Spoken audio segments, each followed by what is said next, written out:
Приветствую всех, друзья! Я Владимир Козловских. Это канал «Золото, валюта, богатство». Прежде чем приступать к примеру управления структурой сбережений золото-доллар в январе 2022 года, нам необходимо скорректировать глобальный прогноз на 10-15 лет и краткосрочный на 3-9 месяцев. Причина этого очевидна. Закрылись год, полугодие, квартал, месяц и так далее. В этом ролике мы откорректируем глобальный прогноз на 10-15 лет, а в следующем ролике мы откорректируем краткосрочный прогноз на 3-9 месяцев.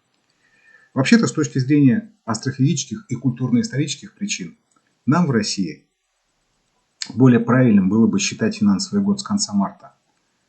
Так, например, в Штатах финансовый год считается с конца сентября.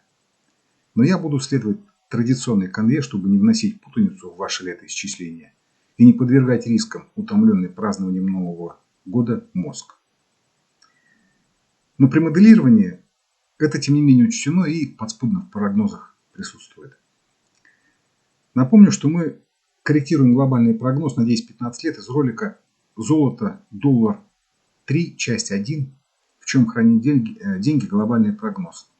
Ссылка на него появится сейчас на экране. Наиболее вероятный сценарий долгосрочного прогноза – продолжение ослабления доллара к золоту в горизонте 10-15 лет. Подчеркиваю, это длинный горизонт.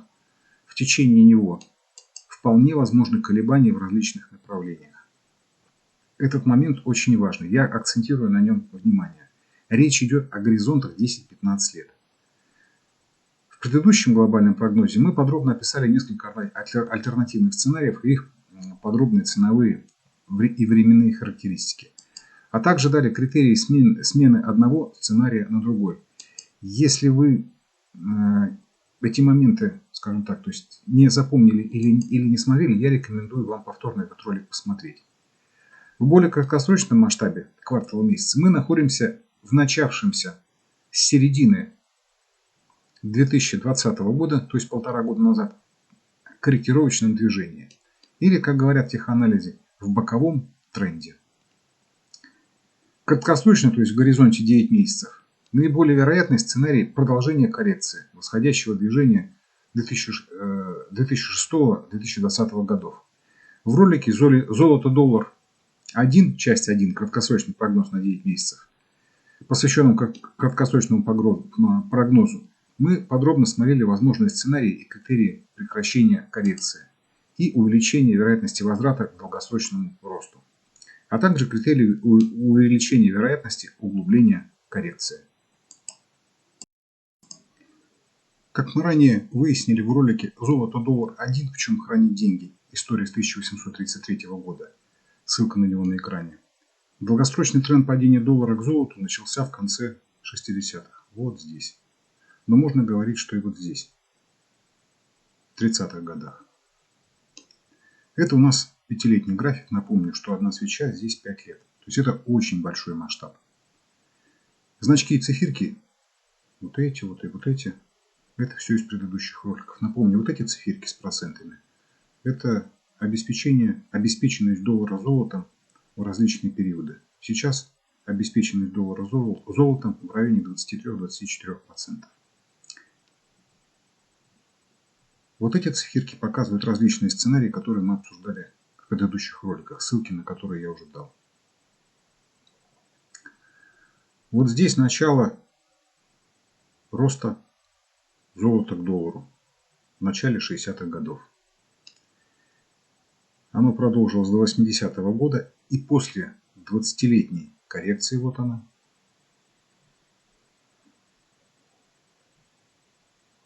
продолжился новый рост до текущих значений. Вот наше время.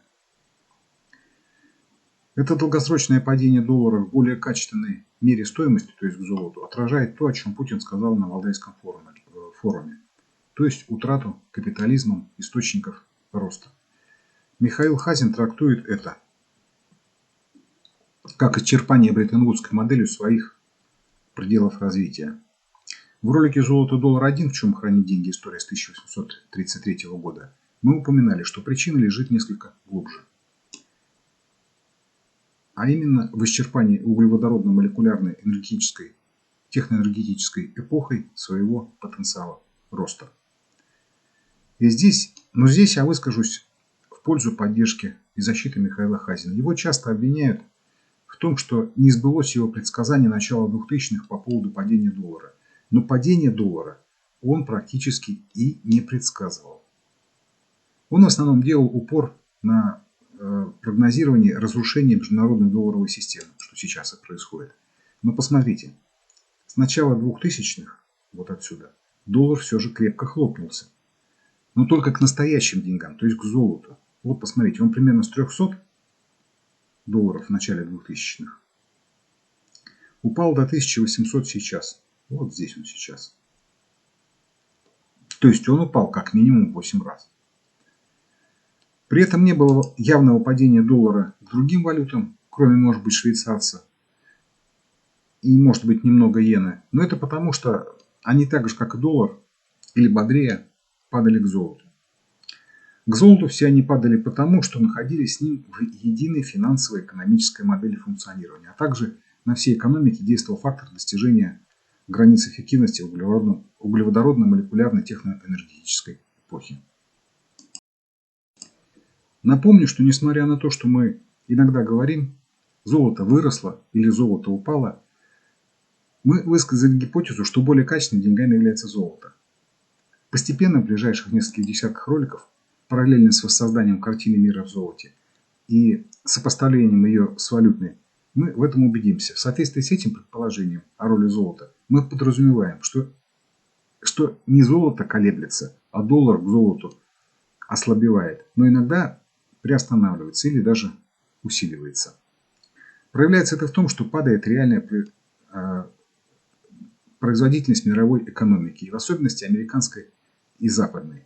Но происходит это не в долларах, а в натуральном выражении, в конкретных ценностях. Это приводит к тому, что реально произведенного товара становится меньше, а количество потребителей, тем не менее, все-таки растет. Это проявляется в локальных пока дефицитах. Соответственно, при растущей массе долларов наполнение каждого доллара товаром уменьшается, что отражается в начинающейся инфляции. Курс доллара к золоту начал второй цикл падения загодя до этих процессов в начале 2000-х, когда закончился эффект разграбления советских рынков и экономик. Но на то оно и золото, чтобы раньше все это дело видеть и раньше отражать. Это же деньги для самых крутых и дальновидных. Таким образом, золото к доллару, во-первых, отражает процесс отложенной инфляции вследствие падения эффективности экономик, а во-вторых, предсказывает возможный масштаб инфляционных процессов.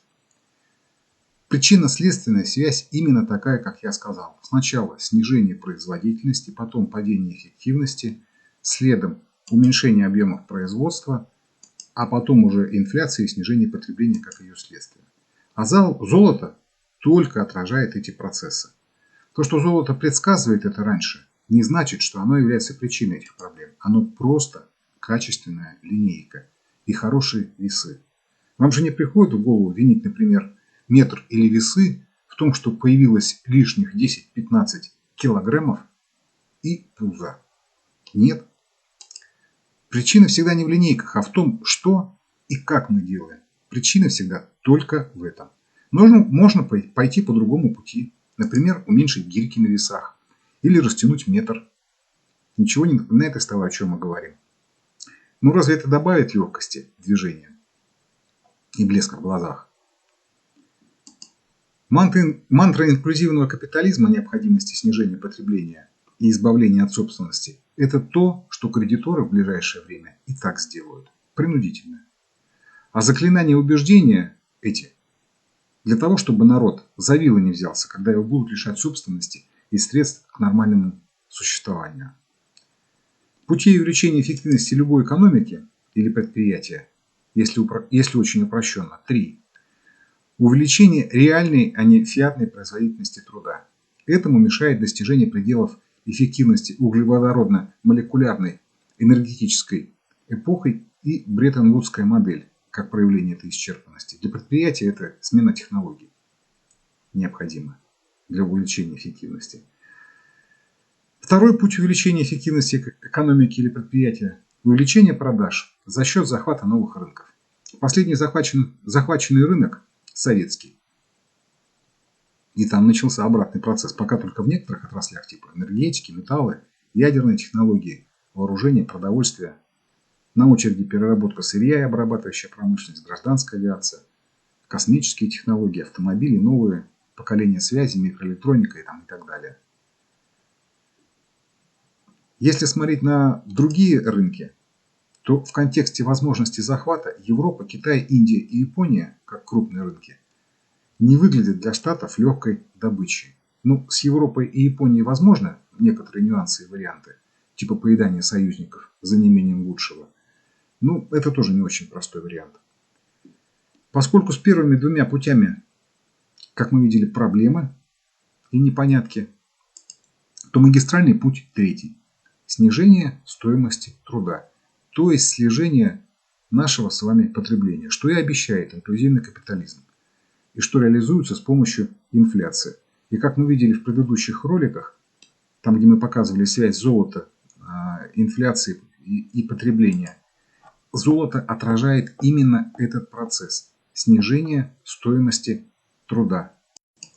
Напомню, что мы сейчас пока говорим только о динамике и трактовке золота-доллар. Ее нельзя автоматически переносить и пользоваться этими результатами для анализа позиции рубль-золото, евро-золото. Это мы будем смотреть дальше. Поэтому в большей степени мы имеем в виду то, что будет происходить в Штатах. Ну и международная ситуация. Поскольку доллар не только национальная валюта, но и мировая, то большой вклад в динамику доллар-золото будет носить еще и международный контекст. Помимо обслуживания внутреннего производства, инвестиций и торговли США, доллар также обслуживает большую часть международных инвестиционных и торговых процессов. Они являются обеспечением доллара и поддерживают на него спрос. То есть они поддерживают курс доллара, создают ему ликвидность. Их устойчивость и возвратность, помимо экономических механизмов, в основном обеспечивается проекцией военной силы США. Ликвидность любой валюты поддерживается грубой физической силой, то есть законом. А вот с этим у США начинаются проблемки. Сирия, Афганистан, Ирак – примеры. Это все, в общем-то, защита инвестиций американских была.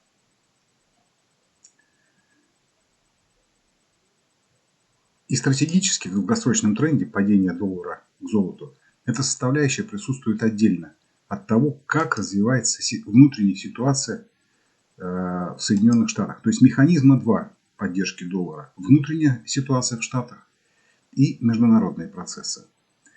Требования России по безопасности, которые были озвучены во второй половине декабря 2021 года, в случае их выполнения по договоренности или России самостоятельно, только усиливают глобальный внешний международный тренд на ослабление возможности военной поддержки доллара со стороны США. Это глобальная тенденция на годы и пятилетки. Ультиматум здесь только один из элементов. Штрих, определенное событие. Картина, в общем-то, состоит именно в этом тренде. В первую очередь он, конечно, направлен не против доллара, а на отстаивание собственных интересов. И конкретная реализация этой большой картины может иметь локальные особенности. Мы к этому вернемся в корректировке краткосрочного прогноза. Коррекция золота со второй половины 2020 года по сегодняшний день. Отражение попытки Штатов, используя ковидную ситуацию, климатическую аферу, Украину против России и Европы и другие приблуды, переломить негативные процессы для доллара. Ультиматум России – углубление взаимодействия с Китаем и Индией, военные демонстрации России и Китая – это контрмеры, направленные на отстаивание своих рынков и своих собственных интересов. Предугадать конкретный сценарий этих процессов, событийный, то есть о том, что будет конкретно происходить, невозможно. Нет достаточной информации. И всегда присутствует принципиальная неопределенность в прогнозировании такого рода конкретных событий. Ну, как, например, произошел взрыв напряженности в Казахстане.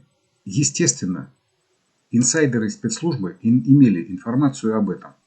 И, в общем-то, курс рубля, он на эти события отреагировал заблаговременно.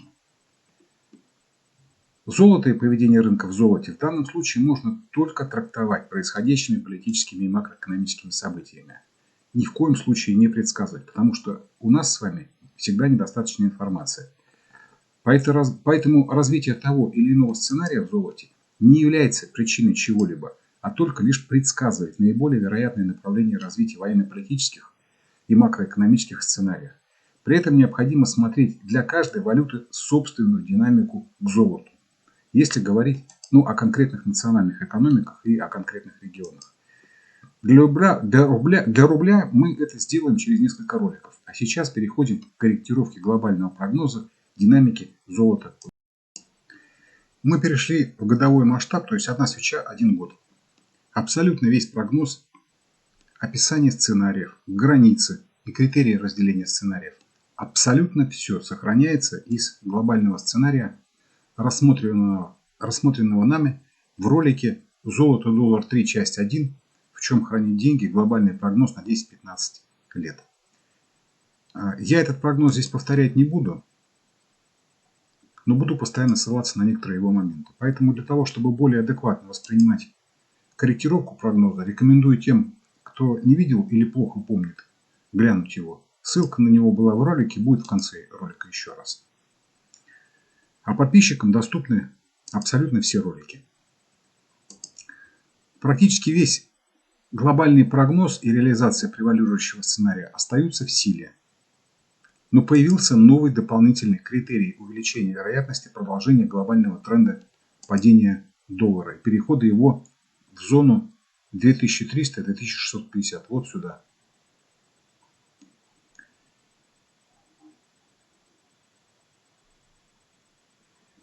Этот критерий – пробой вверх уровня 1963 доллара за унцию.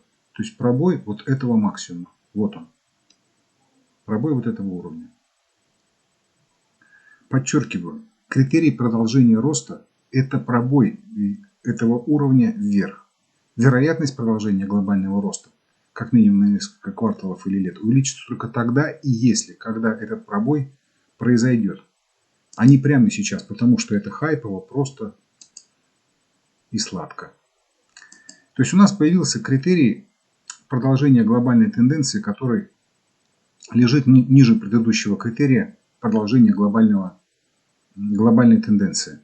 Критерии из предыдущего прогноза становятся дополнительным подтверждением, усиливающим рост этой вероятности глобального роста.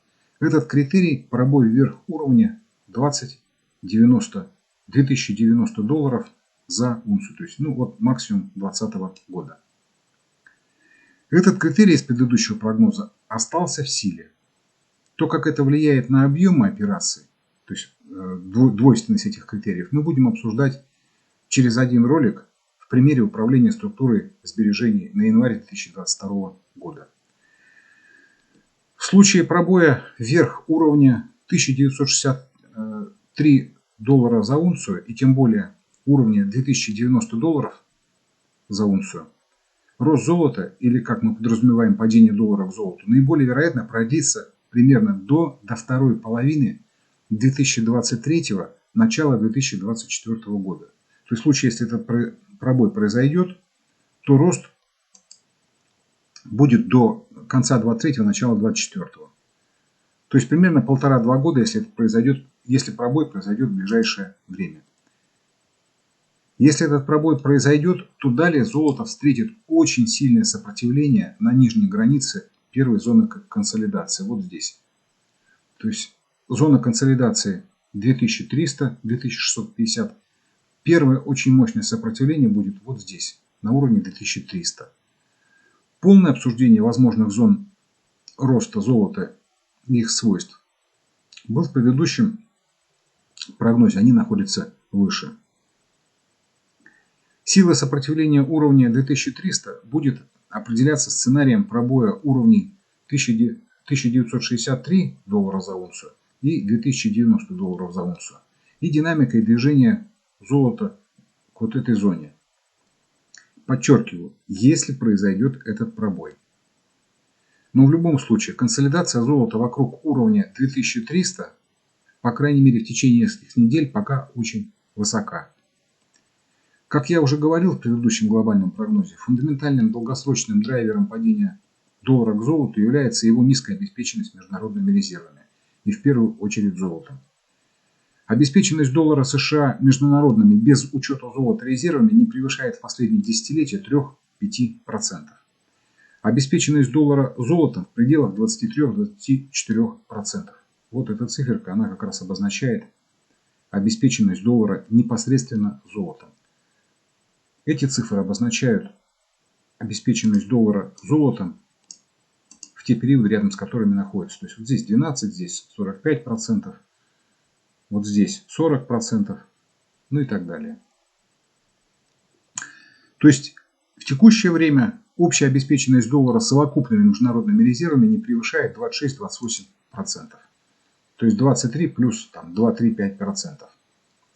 Но еще раз подчеркну, все перечисленные причины и описалки – это по большому счету объяснятельные разговоры. Они в основном пригодны для объяснения того, что уже произошло. Главным для движения рынка являются конкретные решения и действия игроков и инсайдеров непосредственно на рынке, приводящие к движению курсов. Поэтому главными критериями увеличения вероятности возобновления падения доллара к золоту на ближайшие как минимум несколько лет является последовательный пробой уровней 1963 и 2090 долларов за унцию. Более мелкую картину и дополнительные критерии увеличения вероятности продолжения глобального тренда падения доллара к золоту мы будем смотреть в следующем ролике в корректировке краткосрочного прогноза на 3-9 месяцев. У рубля показатель обеспеченности ликвидными международными резервами гораздо выше, чем у доллара. Эта обеспеченность рубля международными резервами сейчас выше 200%. Золото в наших резервах пока составляет не более 30-40%. Поэтому запасание нашим ЦБ в таких количествах валют стран, долги которых крепко превышают их ВВП, а инфляция в которых уже на равных соревнуется с инфляцией в рубле, это чудеса бесшабашной доблести нашего Центрального банка. А по некоторым инфляционным позициям, как, например, евро в ценах на газ, они давно уже оставили рубль далеко позади. Низкая обеспеченность доллара золотом и международными резервами и масштаб этого противоречия отражает глубокие фундаментальные экономические проблемы и диспропорции в американской экономике. На протяжении 20 лет об этом очень аргументированно и обоснованно говорят Михаил Хазин, Сергей Глазьев, Михаил Делягин и Анатолий Вассерман. Мы глубоко в эту экономику лезть не будем, но одним из проявлений этих диспропорций являются два громадных и быстро растущих дефицита США. Дефицит бюджета и дефицит внешней торговли. Оба давно уже перешагнули за любые мыслимые рамки. И МВФ давно пора понижать кредитный рейтинг США. Но как только он это сделает, так Штаты его и прибьют. Мотивируя это тем, что Бреттон-Вудские институты и правила устарели, о чем недавно обмолвился Салливан. Пока мы не будем обсуждать настоящие глубинные причины этих катаклизмов и механизмы их действия, но для наших целей важен один момент. Рост фондового рынка США – следствие долларовой эмиссии. Это чисто инфляционный рост. Капиталы в фондовых рынках будут находиться до тех пор, пока инициированная эмиссия, но пока отложенная товарная инфляция меньше, чем рост этих рынков. Как только товарная инфляция, как, например, рост газа в Европе и Азии, начнет превышать рост фондовых рынков, умные и горячие деньги, а их сейчас из-за эмиссии очень много, хлынут на товарные рынки. А самое умное, долгосрочная и консервативная их часть пойдет в золото. Эта консервативная часть средств – что-то вроде несжимаемого ядра собственного капитала. Фондовые рынки в долларовом выражении из-за продолжающейся эмиссии могут при этом сильно в долларах и не упасть, как это было в Штатах в 70-х годах или в России в рублях в середине 90-х. Поэтому ожидание падения рынков в долларах может ничем и не закончиться. Но реальный их рост с учетом настоящей, а нерисуемой инфляции будет отрицательным. Это выразится в их, подчеркиваю, очень сильном падении в золоте. Позже все это мы подробно посмотрим, когда будем смотреть рынки и товары в золоте. По крайней мере, мы посмотрим, как это было. Ну и спрогнозируем, как это может быть.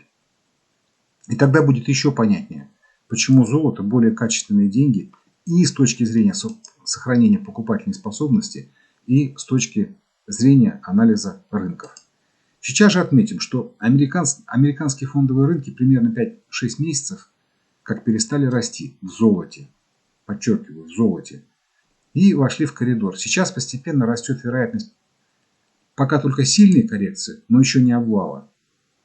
При приблизительном начале этой коррекции американских рынков в золоте будет говорить месячная динамика золота к доллару. Мы ее будем обсуждать чуть позже, в следующем ролике, в рамках корректировки краткосрочного прогноза. Как я уже отмечал ранее, на сегодняшний день позитивная программа развития экономик, в смысле развития отраслевых направлений, практически везде отсутствует. Дурковатая и нежизнеспособная экономически зеленая энергетика не в счет. Цифровизация и автоматизация промышленности забуксовала из-за энергетических ограничений. И телепается только в финансах, логистике и контроле за поведением потребителей. Весь хайп биотеха свелся к тому, кто больше провакцинирует и больше срубит на этом бабла. Поэтому целевой функцией финансового управления большинства западных экономик является не финансирование новых направлений, а задача привлечения кредитов для перекредитовки, зашкаливших далеко за размер ВВП долгов, как государственных, так и корпоративных. Из крупных экономик исключением является Россия со своими жалкими 40% долгов от ВВП, а также Индия, Индонезия, Мексика и еще несколько стран. Закредитованность экономик не позволяет конкурировать процентными ставками.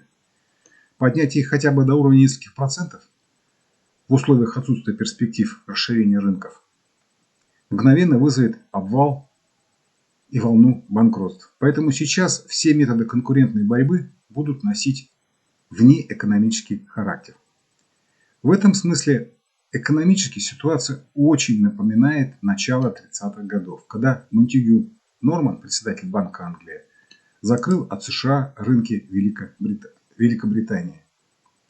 В этом смысле Трамп был американским Норманом, дубася Китай. Байден пытался увильнуть от этого, но через пару месяцев понял, что если этого не делать, то экономика Штатов взорвется прямо сейчас. Но эти ограничения у него плохо получаются в рамках старых правил. Впереди попытки переиграть правила. Противоречия в том, какие они должны быть, очень большие. И всем хочется отгрызть друг у друга побольше рынков. Поэтому конфликтность растет. Раньше, последние несколько сотен лет, такие противоречия разрешались грубо физической силой, то есть войной. Сейчас же из-за ядерного оружия сыкотно. Тем более, что Россия отрывается вперед военно-технологически. Текущая ситуация в мировой экономике от нормальной отличается тем, что усилия некоторых стран направлены на привлечение капиталов не за счет позитивной повестки, а на оказание на экономике конкурентов таких воздействий, которые бы вызвали негативные процессы в их экономиках и повлекли бы за собой перетоки капиталов в направлении стран, инициировавших этот негатив. Типа «сдохни ты сегодня, а я завтра». Это начинает напоминать времена черного пиара в России в 90-х годах. Такие черты игры с нулевой суммой экономики Запада начали приобретать с конца 90-х годов прошлого века.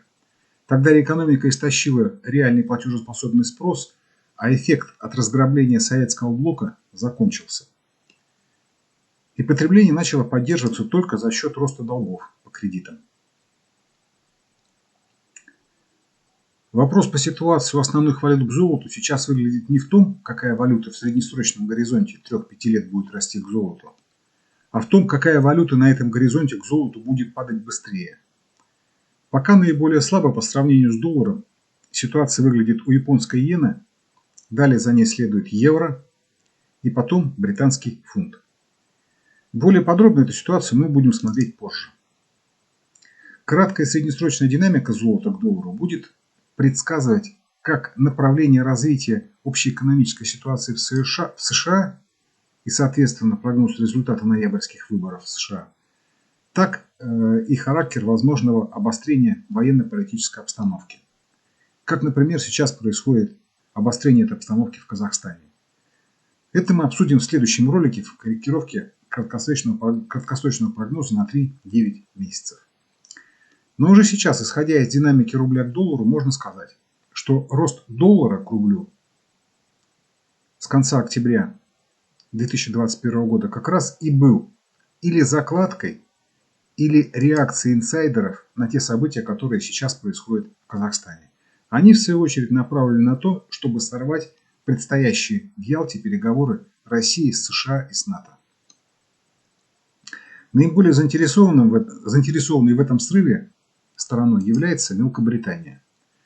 Очевидно, что канал, по которому происходило проникновение воздействия англичан на внутриполитическую ситуацию в Казахстане, это обучение детишек части казахской элиты в Англии, заигрывание Астаны с Лондоном и дружба с Турцией, такая глубокая. Как и Лукашенко, Назарбаеву эта многовекторность даром не пройдет. Поражает только то, что пример Каддафи никого ничему не научил. Судя по текущей сдержанной реакции рубля, после восстановления конституционного порядка интеграционные процессы России с Казахстаном ускорятся. Также текущая ситуация очень хорошая возможность для резкого роста авторитета ОДКБ и ЕАЭС. Полагаю, что эффективность их действий резко ускорит объединительные процессы в эти организации. А Мелкобритании, похоже, в соответствии с выставленным Россией и Западу ультиматумом, нужно ожидать от автора ультиматума неожиданную и, может быть, наконец, непропорциональную ответочку. Если мне не изменяет память, у них там на острове то ли собираются некоторые регионы выйти из Мелкобритании, то ли все никак не могут собраться. Похоже, что теперь можно, а может быть и нужно, ускориться. Надо спросить у Петрова с Башировым, что они думают по этому поводу. И нет ли каких-нибудь интересных шпилей в Северной Ирландии и Шотландии. Друзья, если вы не подписаны на канал, то подписывайтесь, пожалуйста. Тогда вы своевременно получите уведомления о выходе новых роликов и не пропустите их. А также получите прямой доступ ко всем материалам канала. В следующем ролике мы откорректируем краткосрочный прогноз на 3-9 месяцев. И далее посмотрим пример плана управления структурой сбережений золота-доллар на январь 2022 года. На этом я прощаюсь с вами и до встречи на нашем канале.